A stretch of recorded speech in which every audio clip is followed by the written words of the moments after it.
ഇന്നത്തെ എപ്പിസോഡ് കണ്ടു കഴിഞ്ഞാൽ എല്ലാവരും ചിരിച്ച് ചാവും കേട്ടോ. ചന്ദ്രമതിയുടെ ഓരോ എക്സ്പ്രഷൻസ് കണ്ടിട്ട്.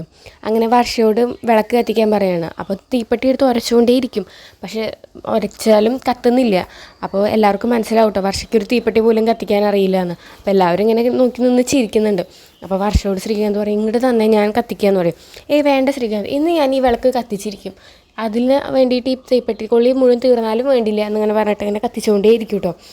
അങ്ങനെ കുറേ കഴിഞ്ഞപ്പോൾ ചന്ദ്ര പറയും, മോൾ അതിങ്ങോട്ട് തായോ, ഞാൻ കത്തിക്കാം എന്ന് പറഞ്ഞിട്ട് അതിങ്ങനെ കത്തിച്ചു കൊടുക്കും. അപ്പോൾ ചന്ദ്രമതി പറയും, ഈ തീപ്പെട്ടി അല്ല തണുത്തിട്ടാ തോന്നുന്നു, എന്താ രേവതി നീ പുതിയ തീപ്പെട്ടി അല്ലേ ഇവിടെ വെച്ചിട്ടുണ്ടായതെന്നൊക്കെ ചോദിക്കും കേട്ടോ. അപ്പോൾ നമ്മുടെ അച്ഛൻ പറയും, അവൾക്ക് കത്തിക്കാൻ അറിയാത്തതിനും കുറ്റം രേവതിയുടെ പേരിലല്ലേ, എന്താ ചന്ദ്രൻ നീ ഇങ്ങനെയെന്ന് പറയും. അപ്പോൾ ചന്ദ്രൻ ഇങ്ങനെ ഒന്നും അറിയാത്ത പോലെ ഇങ്ങനെ നിൽക്കും കേട്ടോ.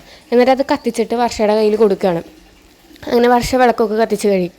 അങ്ങനെ വർഷേനെയും ശ്രീകാന്തിനെയും കൂടെ ഹോളിൽ ഇരുത്തുകയാണ്. എന്നിട്ട് പാലും പഴം മുന്നിൽ വെച്ചിട്ട് ശ്രീകാന്തിനോട് പറയും, മോനെ നീ കുറച്ച് പാലെടുത്ത് കുടിച്ചിട്ട് ബാക്കി വർഷയ്ക്ക് കൊടുക്കുമെന്ന് പറയും കേട്ടോ. അപ്പോൾ വർഷ ചോദിക്കും, അതെന്താ ആൻറ്റി ഇവിടെ വേറെ ഗ്ലാസ് ഇല്ലേ, അതോ ഒരൊറ്റ ഗ്ലാസ്സേ ഉള്ളൂ, അതുകൊണ്ടാണ് ഞങ്ങൾക്ക് രണ്ടുപേർക്കും ഒരൊറ്റ ഗ്ലാസ്സിൽ തന്നത് ചോദിക്കും. അയ്യോ മോളെ അങ്ങനെയല്ല, നീ ഇതൊന്നും കണ്ടിട്ടില്ലേ, ഇതാ ഒരു ചടങ്ങാണ്, ഭർത്താവ് കുടിച്ചതിൻ്റെ ബാക്കി വേണം ഭാര്യ കുടിക്കാമെന്ന് പറയും. അപ്പോൾ അതെന്താ ഭാര്യ കുടിച്ചതിൻ്റെ ബാക്കി ഭർത്താവിന് കുടിച്ചാൽ, ഞാൻ കുടിച്ചതിൻ്റെ ബാക്കി ശ്രീകാന്ത് കുടിച്ചാൽ മതി എന്ന് പറഞ്ഞിട്ട് വേഗം തന്നെ ശ്രീകാന്തിൻ്റെ നിന്ന് അത് വാങ്ങിയിട്ട് ആദ്യം എല്ലാതും വർഷ കഴിക്കുകയാണ്. എന്നിട്ട് ശ്രീകാന്തിന് കൊടുക്കും കേട്ടോ. അപ്പോൾ അതൊക്കെ കാണുമ്പോൾ എല്ലാവർക്കും ഇങ്ങനെ ചിരി വരുന്നുണ്ട്. അതിനുശേഷം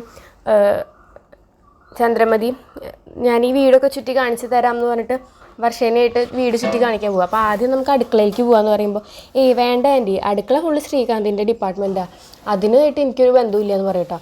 അപ്പോൾ അതൊക്കെ കേൾക്കുമ്പോൾ എല്ലാവരും ഇങ്ങനെ ചിരിക്കുന്നുണ്ട്.